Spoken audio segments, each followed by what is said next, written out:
A long time ago, in a quiet corner of America, there lived an old man who carried something no one else in the country still had: a living memory of slavery.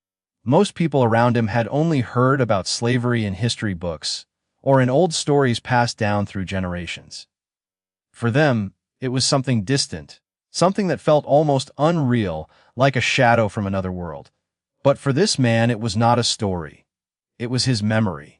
And as strange as it may sound, he was believed to be the last American alive who could still remember what slavery actually looked like with his own eyes. Imagine that for a moment. An entire nation had moved forward, cities had grown, wars had been fought, technology had changed the world, yet one fragile memory remained alive inside a single human mind. A memory of chains, a memory of suffering, a memory of a time most people wished had never existed. People who met him often said the same thing. When he spoke about the past, his voice changed. His eyes seemed to travel somewhere far away, as if he was looking through time itself, as if the world around him slowly disappeared, and the old world returned. A world of dusty fields, wooden houses, and long days under the burning sun. A world where freedom was not something everyone had. The strange part was that when people first heard about him, many did not believe it. They thought it was impossible. How could someone still remember slavery? They asked. After all, slavery in America had officially ended many decades earlier. Generations had already come and gone since that dark chapter of history closed. But history does not disappear as quickly as people think. Sometimes it survives quietly inside the memories of those who lived through it. And this old man carried one of the last living pieces of that past. Historians later said that meeting him felt like opening a door into another century. When he spoke, it was not like reading a page in a book. It was different. It was real. He did not describe history the way teachers did in classrooms. He described it the way a child remembers the world around him: small details, strange moments, simple things that somehow revealed a much bigger truth. The sound of footsteps early in the morning, the smell of the fields after rain, the quiet fear people carried in their hearts. These were not just stories. They were fragments of a life that had once been normal, even though today it feels unimaginable. But to understand why his memories mattered so much, we have to travel back to the very beginning of his life, because the man who would one day become the last American to remember slavery did not start his life as a witness to history. He started as a child, a small child who did not yet understand the world he had been born into. He was born during a time when America looked very different from the country people know today. The land was quieter, the towns were smaller, and in many places across the southern states, slavery was still part of everyday life. For those who lived inside that system, life followed a rhythm that rarely changed. The days began early. The work was long, and freedom was something many people could only dream about. As a young boy, he did not fully understand what slavery meant. Children rarely understand the systems around them. They simply observe. They watch the adults. They notice the patterns, and slowly, without realizing it, they begin to understand the world they are growing up in. For him, the first memories were not dramatic or shocking. They were simple. He remembered walking beside older people through the fields. He remembered the quiet conversations that stopped when certain people approached. He remembered the way adults sometimes looked tired in a way that children could not explain. At that age, everything simply felt normal. But as the years passed, those small observations slowly began to form a bigger picture. A picture of a world built on rules that were deeply unfair. A world where some people had power and others had none. Many decades later, when journalists and historians sat down to record his memories, they noticed something interesting. He did not begin his story with anger. He began it with confusion. Because as a child, he had not yet understood the cruelty around him. He had only understood that life worked in a certain way, and that everyone around him seemed to accept it. It was only later, when he grew older, that the truth slowly revealed itself. But by then, the world had already started to change. Far away from the fields and farms where he lived, powerful events were beginning to unfold across the nation. Tensions were rising. Arguments about slavery were spreading through politics, newspapers, and public debates. Many Americans believed the system had to end. Others fought desperately to keep it alive. The country was slowly moving toward one of the most dramatic turning points in its history. But the young boy who would one day become the last living witness to slavery did not know any of that yet. He only knew the small world around him, a world filled with hard work, quiet endurance, and moments of unexpected kindness that sometimes appeared even in the darkest places. Years later, he would say something that surprised many historians. He said that the thing he remembered most clearly was not the violence people often imagine when they think about slavery. It was the silence people carried inside them. The silence that filled the air when certain topics could not be spoken aloud. And that silence, he believed, told its own story. Because sometimes the deepest truths about history are not shouted, they are whispered. Or remembered quietly by those who were there. As the boy grew older, the world around him began to shift in ways no one could ignore. Rumors of war started spreading across the country. Communities became tense. People spoke about freedom, rights, and the future of the nation. Even in small rural areas, everyone could feel that something enormous was approaching. Something that would change the lives of millions of people. And for the boy who would later become the last American to remember slavery, those changes were about to transform his entire world. But at that moment, he was still just a child standing on the edge of history, without realizing that one day his memories would become one of the last living windows into a past the nation would never forget. And many years later, when he sat quietly in his old age, telling these stories to people who had only read about slavery in books, one thing became painfully clear. When he was gone, the living memory of that world would disappear with him. History would remain. Documents would remain. Photographs would remain. But the voice of someone who had actually seen that world with his own eyes would be gone forever. And that is why his story matters. Because sometimes the most powerful history lessons do not come from textbooks. They come from the final memories of the last person who was there.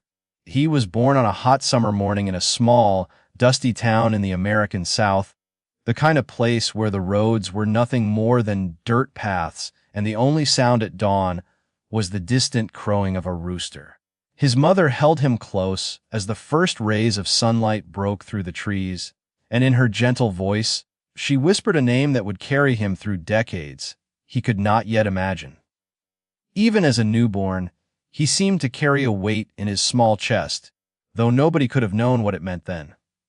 Life would teach him, slowly, painfully, what it meant to be born into a world that did not see him as fully human. As a child, he did not know the word, slavery, yet nor did he understand the invisible chains that shaped every aspect of his world. To him, the rhythm of daily life was simple: wake, work, eat, rest, repeat. But behind that rhythm lay the harsh reality of a society built on division, control, and fear. He watched older children tend to fields larger than any playground, moving their small hands over the soil, their movements precise and practiced. The weight of responsibility heavy on their shoulders even before their bodies were fully grown. His father had been a quiet man, but one who carried sorrow in his eyes but rarely spoke of it. The boy remembered the way his father would pause in the early morning, that staring at the horizon as if searching for something he could not name. Sometimes, the old man would tell stories in whispers, carefully chosen words that skated along the edges of memory and warning. "Always watch," he would say. "See everything, remember everything. One day it will matter."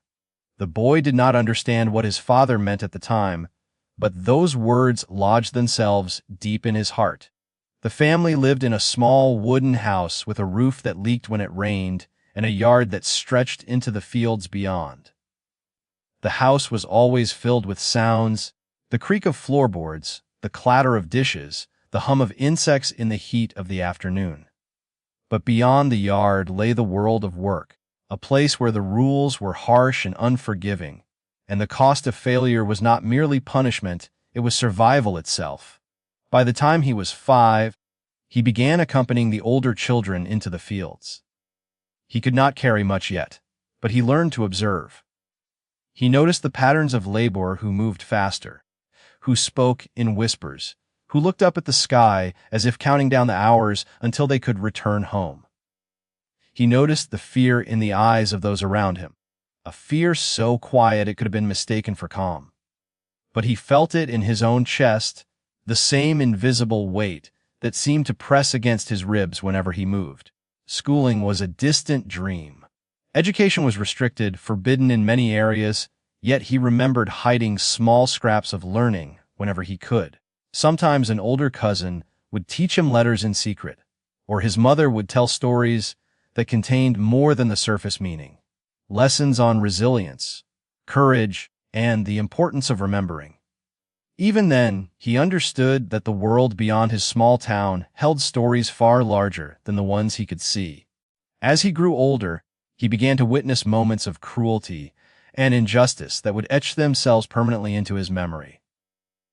He saw neighbors sold, families torn apart, and whispers of punishments that came swiftly and without mercy. At first, he could not comprehend why these things happened, why the adults did not fight back more fiercely, or why the law seemed blind to suffering. But over time, he began to understand that survival sometimes required silence, that strength could mean patience, and that remembering, even in secret, was itself an act of defiance. One afternoon, he remembered, the sky heavy with the orange light of dusk. He saw his older brother brought back to the yard with fresh bruises across his arms and legs. The boy's small heart raced, and for the first time, he felt fear not only for himself, but for the people he loved. His mother held him tight that night, humming a song that carried both sorrow and hope, and he realized that life was fragile, fleeting, and far more complex than he had imagined. Every sound, every glance, every whispered conversation seemed loaded with meaning. By the time he reached his teenage years, he had begun to internalize the weight of history and family alike. He learned that the smallest acts could have the largest consequences, that speaking too loudly could draw attention, but that silence could be both a shield and a prison. He learned to observe the patterns of people, to understand when a word, a gesture, or even a glance could signify life or danger. And yet, in the midst of this harsh reality, there were moments of extraordinary humanity, acts of kindness, laughters loudered in secret, songs sung softly in the evening breeze, and the simple joy of a hand held in solidarity. It was in those formative years that he began to realize the importance of memory. Not just personal memory, but collective memory, the stories, the experiences, the pain and triumph of generations before him. He began to understand that remembering was a form of resistance, that even as the world changed around him, the past could not be erased entirely. Every detail he held on to, the sound of a horse's hooves, the smell of freshly turned soil, the faint melody of a lullaby sung in secret, was a piece of history preserved in the human heart. By the time he reached adulthood, the country around him had begun to transform. Laws changed, cities grew, and the shadows of slavery started to recede into the past. But for him, these changes were bittersweet. The world was moving forward, yes, but with every passing year, there were fewer people who had seen the past with their own eyes, fewer people to remember, fewer people who could speak the truth of what life had been like. And in that realization, he felt both responsibility and sorrow. When historians and journalists later came to meet him, they noticed how meticulous he was about every detail. He remembered names, dates, sounds, textures, even fleeting expressions. It was as if his mind had become a living archive, a vault of human experience that refused to fade. Every story he told was layered, not just with facts, but with emotion, reflection, and insight. He did not merely recall history, he inhabited it, and in doing so, he invited others to step inside with him. In interviews, he often paused, letting the silence stretch long enough for listeners to feel the weight of the memories themselves. "I remember," he would say softly, "because if I do not, who will?" And in that quiet assertion, there was power. Not just the power of memory, but the power to keep history alive, to give the past a voice that could still be heard. Even in old age, his curiosity about the world never faded. He asked questions, observed subtle changes in human behavior, and compared them to the patterns he had witnessed decades before. For in every interaction, every small event, was a chance to reflect on continuity and change, to measure the distance the world had traveled, and to bear witness to the human capacity for both cruelty and compassion. And so, his life became both ordinary and extraordinary. Ordinary, in the sense that he lived each day as it came, performing the routines that kept life moving. Extraordinary, because he carried with him the living memory of a past that no one else alive could fully recall. He became a bridge between centuries, a storyteller whose narrative could connect generations separated by time and experience. By the time he reached the late stages of his life, he had come to understand that memory was fragile, even in those who preserved it. People forget, places change, objects decay, but memory, when shared, can transcend time. And so, he made a quiet vow to remember, to speak, and to pass on the fragments of history that he alone could convey. Every conversation became a lesson, every recollection a warning and a testament.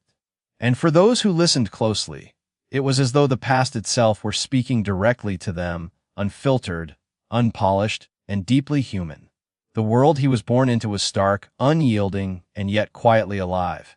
The towns and villages of the American South were small, scattered, and dusty, with buildings that seemed to lean into one another for support, as if they too were holding on to what little strength the world offered them. Roads were little more than paths worn down by horses, carts, and the footsteps of countless laborers.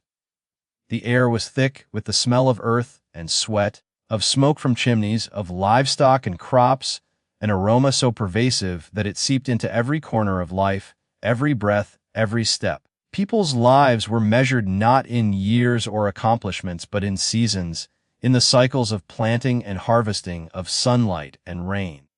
Life followed the rhythm of the land, and the land was demanding. It required hours of toil, hands that could endure pain, and hearts that could withstand disappointment. The old man's family, like many others, lived in this cycle, bound by the rules of a society that treated some people as property and others as masters. Slavery was the invisible structure that held the world together. It was not always overt, not always spoken about in words. But it was present in the very air, in the quiet gestures of those who moved carefully to avoid attracting attention, in the subtle hierarchies that governed every interaction. Children learned quickly which behaviors were safe, which words could be spoken, and which glances could be fatal. Fear, though quiet, was constant. The old man remembered the first time he understood this fear. He had been following a line of older children through the fields, the sun burning his small shoulders, when he saw a man punished in front of everyone. The man had made a mistake, a minor one, and the punishment was swift and public. Chains rattled. Whips cracked. The old man's heart had pounded as he watched, every muscle in his small body frozen. That was the moment he realized that survival demanded more than strength. It demanded observation, restraint, and the careful reading of human intent. Beyond the fields and labor, the world had its own language of inequality. Towns were organized to separate people based on color and status. Markets, churches, and even the most public spaces were divided. There were rules that everyone followed, some written, many unspoken, and they shaped the daily lives of those who had no power. The old man observed the patterns, even as a child, learning to navigate them with a mixture of curiosity and caution. Families were often torn apart by circumstances beyond their control. People were sold or moved without warning, and the bonds of kinship, though strong in the heart, were fragile in the world. The old man remembered whispers of families lost, of siblings sold to strangers, of parents removed from their children. These stories were shared in quiet corners, away from prying eyes, and they left deep impressions. They taught him that life was precious, that love was a form of resistance, and that memory itself was a weapon against erasure. The environment itself played a role in shaping daily life. Summers were brutal, with relentless heat that drained the body and tested endurance. The fields shimmered with the heat of the sun, and sweat ran freely down young backs. Winters were cold and harsh, with winds cutting through thin clothing and wooden homes that offered little protection. Life demanded adaptation, resourcefulness, and resilience. Every day was a test, and every small victory, finding food, completing labor, surviving illness, was significant. But within these harsh conditions, moments of humanity emerged. People laughed quietly, shared small gifts, and told stories that carried more than entertainment. They carried lessons, warnings, and hope. Music and song were vital. Even when voices were hushed, melodies traveled across the fields, lifting spirits and forging connection. The old man recalled songs of longing and resilience, sung by children and adults alike, weaving a tapestry of memory that resisted the oppression surrounding them. Religion and faith also shaped the world. Churches were often segregated, yet they served as a sanctuary for many.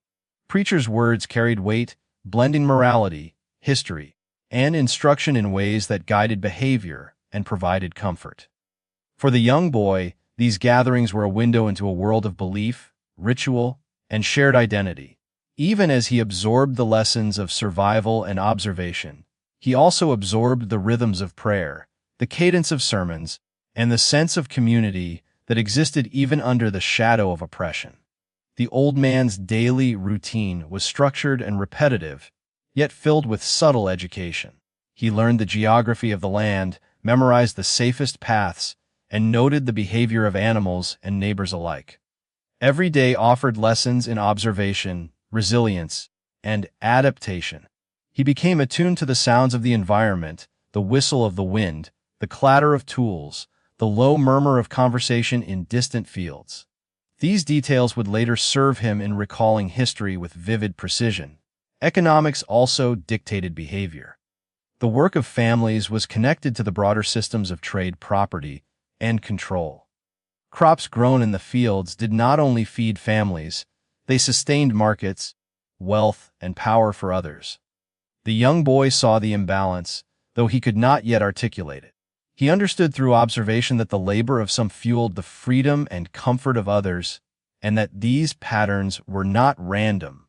They were enforced, deliberate, and persistent. Even play and childhood curiosity were shaped by these forces. Children invented games and stories that reflected their environment. They used imagination as a shield and a tool, creating worlds where they could exert control, even if only temporarily.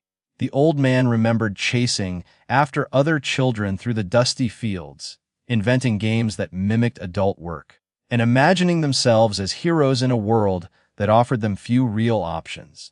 These small acts of creativity were crucial. They nurtured resilience, courage, and a sense of identity even in oppressive circumstances. Health and survival were constant concerns. Illness could spread rapidly, medical care was scarce, and simple injuries could become life-threatening. The old man remembered the fear of sickness, the quiet care of mothers and neighbors, and the reliance on herbal remedies, shared knowledge and instinct. Life demanded vigilance. Every choice mattered. Every misstep could have consequences that echoed for years. At night, the world transformed. The oppressive heat of the day gave way to cooler air, and the sky unfolded in vast, brilliant arrays of stars. He remembered lying on the ground, gazing up, and feeling both infinitesimally small and part of something enormous. The night carried danger, but also reflection. It was a time for memory, for storytelling, and for dreams that might one day grow into plans or hopes. The quiet hours taught patience, observation, and the power of silence. Through all of this, the old man's memory grew, storing not only events but textures, smells, sounds, and the emotional weight of experience. Each day was a layer added to an internal archive that would later become invaluable. Every conversation, every glance, every hardship, Every fleeting joy became part of a tapestry that chronicled not just his life, but the life of a system, a culture, and a people. The towns, the fields, the rivers, and the small wooden houses were all more than backdrop, they were participants in the story. They shaped behavior, influenced outcomes, and molded character. He remembered the way the sun glinted on the river at dawn, the way shadows moved across the fields, and the subtle differences in the way people spoke depending on who was near.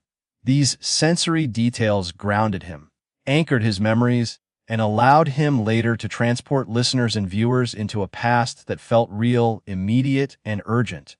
Even as the larger world outside the small towns began to shift, that the rumblings of political debates, the distant murmurs of conflict, the old man's early years were defined by observation, endurance, and learning. He understood the rhythms of power and subjugation long before he could fully articulate them.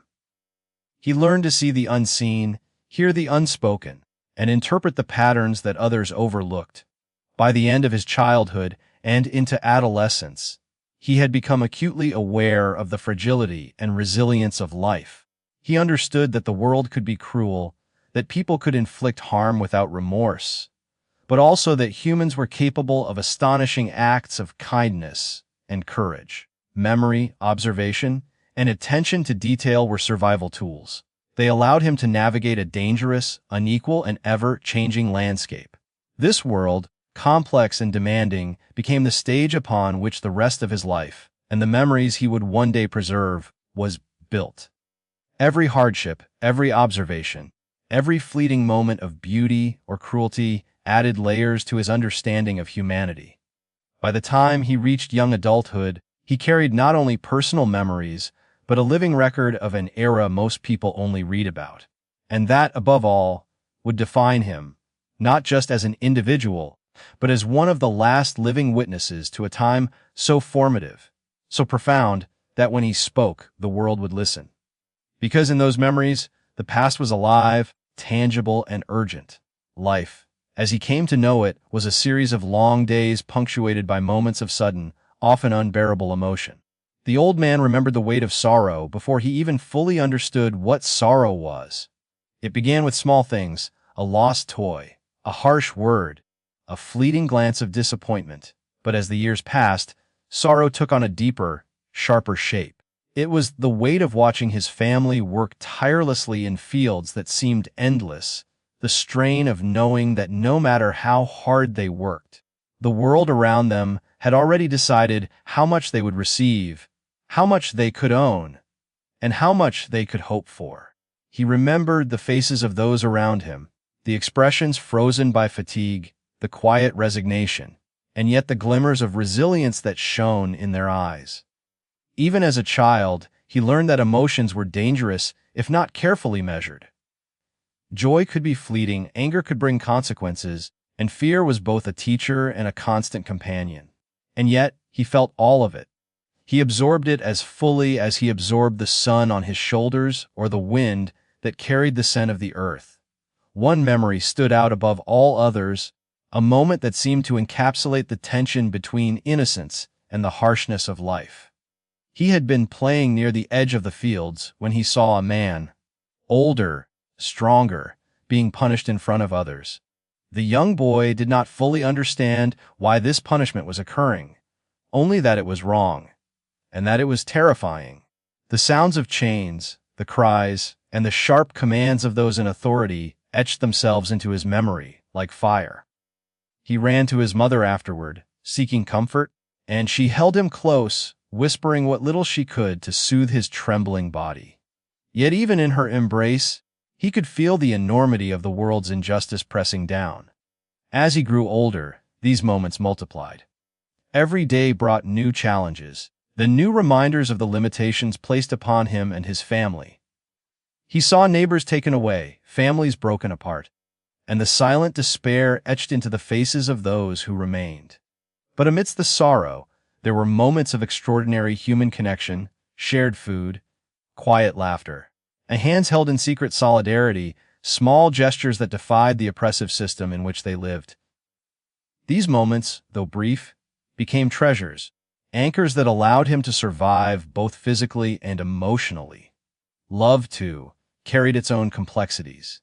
He remembered the tenderness of his mother's touch, the gentle guidance of his father, and the quiet warmth of siblings who shared the same uncertain world. These relationships were lifelines. They taught him empathy, patience, and the importance of connection. Even when fear and hardship threatened to overwhelm, the presence of family provided a measure of hope. He learned early that caring for one another was not just an emotional choice, it was a form of survival. Adolescence brought new emotional challenges. He began to understand the world's inequalities more fully, to recognize the ways in which his life was circumscribed by laws, customs, and unspoken rules that favored some and oppressed others. The realization was both painful and galvanizing. He felt anger, frustration, and the sting of helplessness, emotions that he had to learn to manage carefully. Yet within these feelings, he also discovered resilience. Each time he faced injustice, he remembered his father's words: observe, learn, survive. Remember. These words became a mantra, a guide for navigating the treacherous landscape of his youth. Friendship and trust were rare and precious. He learned to read people quickly, to understand intentions before words were spoken. Betrayal was not uncommon, and sometimes even those closest to him acted out of fear or self-preservation. Yet he also encountered acts of profound loyalty and courage, moments that illuminated the possibility of goodness in a world that often seemed cruel. These experiences shaped an understanding of humanity, teaching him that the world was never entirely black or white, but a spectrum of choices, actions, and consequences. One particularly vivid memory from his youth involved a secret gathering of children and young adults who shared knowledge, skills, and stories away from the eyes of those in authority. They traded lessons on reading, small survival tactics, and songs that had been passed down for generations. It was a world within a world, a fragile ecosystem of learning and resistance. For him, these gatherings were lifelines, moments when he could glimpse the possibility of agency and hope, however small. The first time he truly understood fear, he was barely 10 years old. A dispute over a field boundary escalated quickly, and he watched an older boy, someone he admired, punished for a mistake that seemed minor. The spectacle of suffering left him shaken, and he felt the raw terror of vulnerability for the first time. That day, he learned the difference between danger that could be avoided and danger that could not, and he began to cultivate a careful, deliberate approach to living within constraints he could not change. Education, though limited and often forbidden, became a source of quiet empowerment. Every letter, every word learned in secret, was a small act of defiance. It was a way to claim agency in a system designed to strip agency away. He remembered the exhilaration of understanding something new, of reading a story or a message that opened his mind to worlds beyond the fields and the small town where he lived. Knowledge became a tool, a shield, and a source of pride. Throughout these years, he also witnessed moments of cruelty that went beyond the personal. He saw the broader system enforce itself in ways both overt and subtle. Laws, customs, and social expectations dictated behavior, often violently. He saw adults punished for minor infractions, property destroyed, and families moved apart.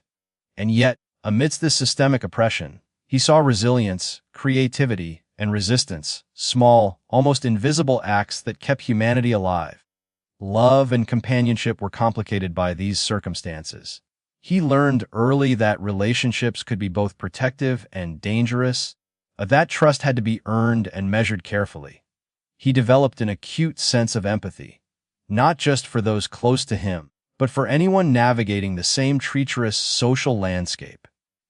His emotional intelligence grew in response to the challenges of survival, making him both sensitive and vigilant, capable of profound insight into human behavior. Teenage years brought new responsibilities. He began to take on work that demanded physical strength, endurance, and attention to detail. He learned to navigate the expectations of elders, the subtle signals of authority, and the unpredictable rhythms of life in a world constrained by inequality. Each task, each interaction, Each decision carried weight, and he became adept at balancing risk and opportunity. These skills, honed under pressure, would later allow him to survive and thrive in a world that often seemed indifferent to individual lives. The old man also carried the emotional weight of memory. Every observation, every small act of cruelty or kindness was cataloged in his mind. He remembered faces, expressions, sounds, and the texture of everyday life with uncanny precision. Over time, this became more than memory. It became a repository of human experience, a personal archive that he would one day share with the world. His ability to recall not just events, but the emotional context surrounding them set him apart, making him a unique witness to history. Moments of joy, though fleeting, were deeply significant. A shared meal, a song sung in secret, a whispered story. These were acts of resistance, assertions of humanity in a system designed to suppress it. The old man learned to savor these moments, to recognize their value, and to carry them in his heart. They provided emotional sustenance, a sense of continuity, and a reminder that life, even in its harshest forms, could contain beauty and connection. By the time he reached young adulthood, he had lived through experiences that left him both hardened and deeply empathetic. He had learned to navigate fear, injustice, and hardship, yet he had also learned to notice the subtle acts of goodness, to preserve memory, and to bear witness. He understood that life's challenges were not merely obstacles, but opportunities to cultivate resilience, observation, and moral insight. Even as the world around him began to change, the laws shifting, society evolving, slavery ending in formal terms, the emotional landscape he had navigated remained vivid. He carried the echoes of childhood fear, the tenderness of family, the exhilaration of secret learning, and the sorrow of witnessing injustice. These memories formed the foundation of his identity, shaping the man who would one day become the last living witness of a world that most could only read about in history books. In retrospect, he often reflected on the paradox of his early life. He had experienced profound suffering, yet he had also witnessed extraordinary humanity. He had been constrained by an unjust system, yet he had found ways to preserve agency and dignity. Every hardship, every act of kindness, every fleeting joy was a thread woven into the fabric of his memory, a fabric that would one day tell a story too powerful to ignore. The world was changing, though the boy who had grown into a young man could scarcely believe it. The whispers that had once traveled quietly through towns and fields began to swell into voices that could no longer be ignored. Newspapers carried fiery arguments, politicians spoke in heated tones, and distant cities bristled with the tension of impending upheaval. The old man remembered the first time he truly understood that the system he had known all his life, the rigid, unyielding rules of slavery, was under siege. It began with rumors, faint at first, carried by travelers, merchants, and people passing through the small towns. "The country is moving," they said. "War may come. Freedom may come." To the young man, these words sounded like the distant roar of a storm, a force too vast to fully comprehend, how yet powerful enough to ripple through his world. He listened carefully, storing every detail in his memory, trying to separate truth from exaggeration, reality from hope. The tensions escalated quickly. The division between the North and the South, between those who sought to end slavery and those desperate to preserve it, became impossible to ignore. Towns that had been quiet for generations began to hum with unease. Soldiers were seen moving across fields, and families whispered about neighbors who were recruited, conscripted, or forced to choose sides. The young man's eyes widened as he witnessed how the political debates, once abstract and distant, now carved lines in the very soil where he had grown up. The Civil War, though distant in many ways, reached into his life in subtle and terrifying ways. He saw men leaving for battle, not knowing if they would return. Families were fractured. Fields that had once been merely the backdrop of daily labor became staging grounds for the march of armies. The young man remembered standing on a hilltop one evening, the orange glow of sunset mixing with the smoke from a distant skirmish, feeling an odd mix of awe and dread. History was no longer something in books. History was happening, and he was living in it. Freedom, though slowly approaching, was a complicated and dangerous promise. The young man remembered the exact moment he first understood what emancipation meant. Word arrived from distant towns slavery had been abolished in some states, in others it was still contested. The joy that should have come with such news was tempered by uncertainty. Could people truly claim freedom? Would those in power allow it? How would families reunite after decades of separation? The questions were endless, and the answers were not immediately clear. At the same time, the violence and retribution surged. The young man saw communities erupt with tension, sometimes erupting into bloodshed. There were moments when the fragile peace of a town shattered under the weight of anger, fear, and the lingering sense of injustice. He saw adults, people he had known his entire life, struggle to navigate this new reality. Some grasped for freedom with joy, others resisted change with desperation, and in both cases, the consequences were harsh. Amidst the turmoil, he witnessed incredible acts of courage. Men and women risked their lives to protect family, to escape oppression, and to claim the most basic of human rights. He saw neighbors hide those fleeing injustice, provide food to the hungry, and stand up for one another even when the cost was high. These moments of bravery, though often quiet, burned bright in his memory, illuminating the possibilities of humanity even in the darkest of times. He also remembered the personal impact of these historical shifts. The family members who had been separated for years were reunited. Parents, siblings, and children who had lived with the fear of permanent loss discovered the fragile sweetness of reunion. The young man's own family experienced both joy and sorrow as they navigated these transitions. There were tears, laughter, and moments of disbelief. That he remembered the sound of his mother's voice, trembling with relief, and the embrace of his father, heavy with pride and fatigue. These experiences left indelible marks on his heart. The young man began to understand that history was not just a series of dates and events. It was lived, felt, and endured. It was in the way the land smelled after rain, in the sound of marching feet on distant roads, in the silent conversations shared between those who understood the stakes. Every battle, every proclamation, every act of defiance or submission became part of the tapestry of memory he carried. During this period, he also witnessed the complexity of human nature. Some who had once enforced oppression showed mercy. Some who had been oppressed rose to positions of influence or safety. Some choices were heroic, some tragic, and some were neither, existing only as fragments of survival.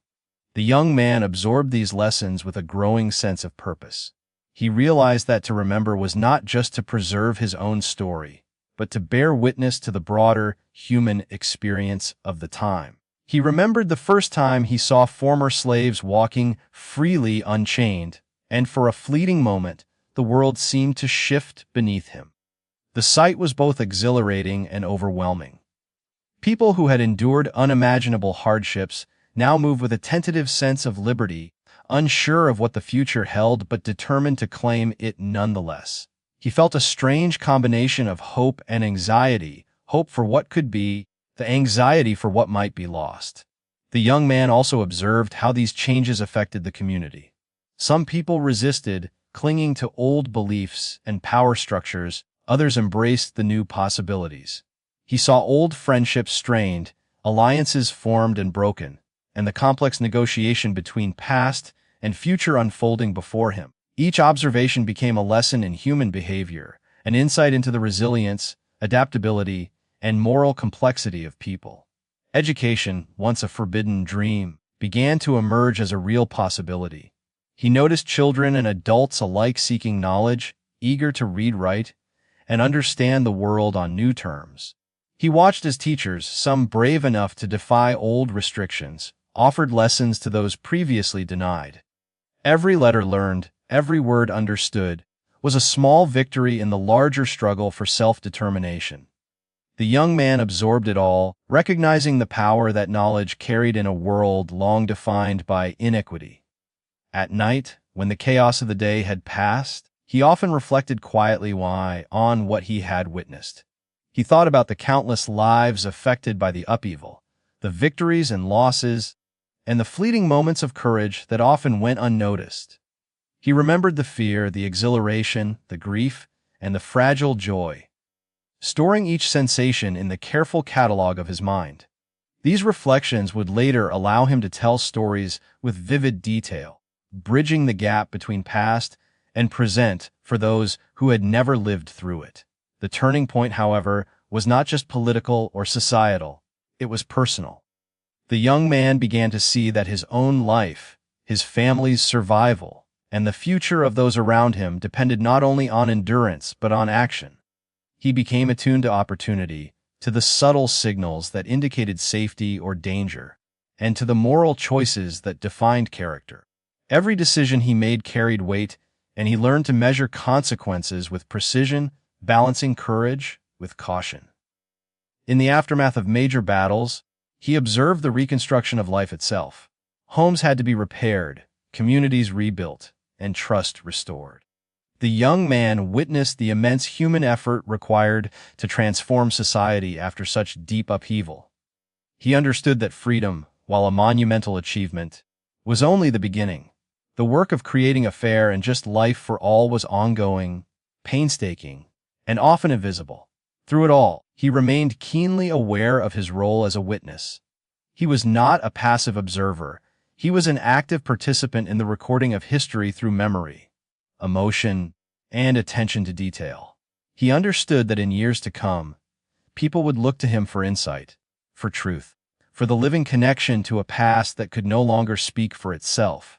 And so, as the young man matured into adulthood amidst the storm of historical transformation, he carried with him the knowledge that the world had shifted irrevocably, that slavery had ended, but its shadows lingered, and that the human spirit, resilient, courageous, flawed, and brilliant, would continue to shape what came next. He understood that he was now part of a rare group who had lived through history and survived, those whose memory would ensure that the past was never forgotten, those who could testify to the experiences, the struggles, and the triumphs of a generation that had endured more than most could imagine. It was this period, this turning point, that defined him. Not merely as a man who survived, but as one who would later become the last living American capable of remembering slavery in its full, human, raw, and unforgettable reality. This was the moment history passed from events into memory, from fact into lived experience, and from the past into the consciousness of the man who would ensure that it never vanished entirely. As the years passed, the old man came to understand something that few ever get the chance to realize.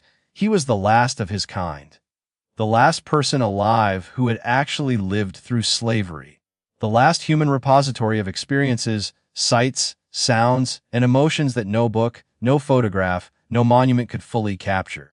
This knowledge carried a weight heavier than any burden he had borne in his youth. It was a weight that settled on his chest like a familiar shadow, constant and unyielding, reminding him that time was slipping away. Word spread slowly at first. Journalists, historians, and curious scholars began to hear whispers of a man whose memories stretched across a century. At first, many dismissed the stories as exaggeration. Who could possibly be alive after all this time, who had seen and remembered what had been thought long gone? Yet when they met him, there was no doubt. The clarity of his recollections, the depth of emotion in his voice, the detail in his memories, it was undeniable. He had not merely witnessed history, he carried it within him. His home became a quiet museum of living memory. Walls were lined with photographs he had collected over the decades, letters he had preserved, and small objects that served as tactile reminders of the past. Each item sparked stories, and each story unfolded with a richness that could make listeners feel as though they had traveled back in time themselves. He spoke not just of events but of sensations, of the creak of floorboards under tired feet, the sting of sunburn after long hours in the fields, the way a whispered word could ripple through a room with unseen consequences. When historians recorded his accounts, they were struck by the precision of his memory. He could recall the names of people long gone, the exact patterns of labor in distant fields, and the minutiae of daily life that textbooks often overlooked. But what made his testimony extraordinary was not just accuracy, it was humanity. He spoke of fear, joy, sorrow, and hope in ways that conveyed the full spectrum of human experience. Listening to him, one could feel the weight of history pressing close, tangible, and immediate. He often said that remembering was a responsibility, not a choice.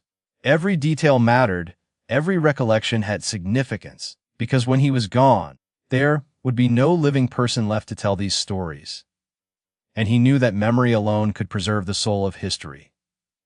The chains, the labor, the acts of cruelty and kindness, if forgotten, the lessons, the truths, the human experiences would vanish along with him. Visitors to his home were often humbled into silence. They would sit for hours as he spoke, sometimes pausing to allow the gravity of his words to settle. He would describe a day in the fields not merely as work, but as a living rhythm, with its own emotional cadence, the wariness that pressed on the body, the subtle interactions that conveyed authority or defiance, the quiet acts of compassion that preserved dignity in a world designed to strip it away. By the time he finished, the past was no longer a distant concept, it was present, alive, and searingly real. He also became acutely aware of the fragility of life. As contemporaries passed away, he understood that the historical record was shrinking. Each funeral, each obituary, each quiet death of someone who had lived under slavery was a thread severed from the tapestry of memory. He felt a mixture of sorrow and determination, sorrow for what had been lost, and determination to bear witness while he still could. Every story told was a protest against erasure, a claim that the past could not be ignored or sanitized. In quiet moments, he would reflect on the loneliness of being the last witness.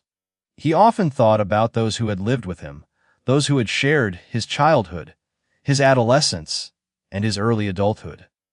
They had passed into memory, leaving him as the sole custodian of their collective experiences. Sometimes, he feared that the world was too fast, too distracted, too eager to forget.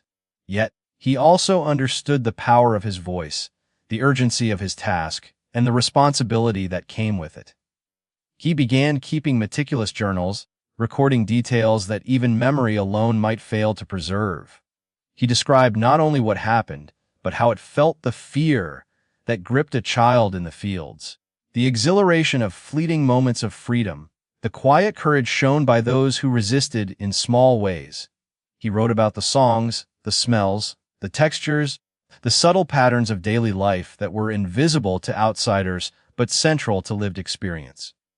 Each journal entry was an attempt to translate memory into permanence. As scholars and students came to meet him, they were struck by his humility. He did not speak to boast or claim significance. He spoke because the world needed to know. Every story he shared was carefully measured, yet imbued with emotion that made listeners lean forward, hang on every word, and feel the weight of history pressing close. The old man understood the power of narrative, that a single human voice, recounting what it has lived, can awaken empathy, understanding, and a sense of shared responsibility in a way that statistics and textbooks never could. He also began to mentor younger generations, emphasizing the importance of observation, memory, and moral courage. He taught that history was not merely something to study, it was something to witness, to experience emotionally, and to carry forward. He encouraged students to ask questions, to listen deeply, and to engage with history not as abstract dates, but as lived, human reality. His guidance was subtle yet profound, shaping minds and hearts long after his words had been spoken. Despite the gravity of his role, he also embraced moments of quiet humor, small joys, and reflection. He found solace in simple pleasures, a warm cup of tea, the touch of a familiar hand, the sight of a sunset over fields he had walked as a boy. These moments reminded him that even amid the weight of history, life carried beauty,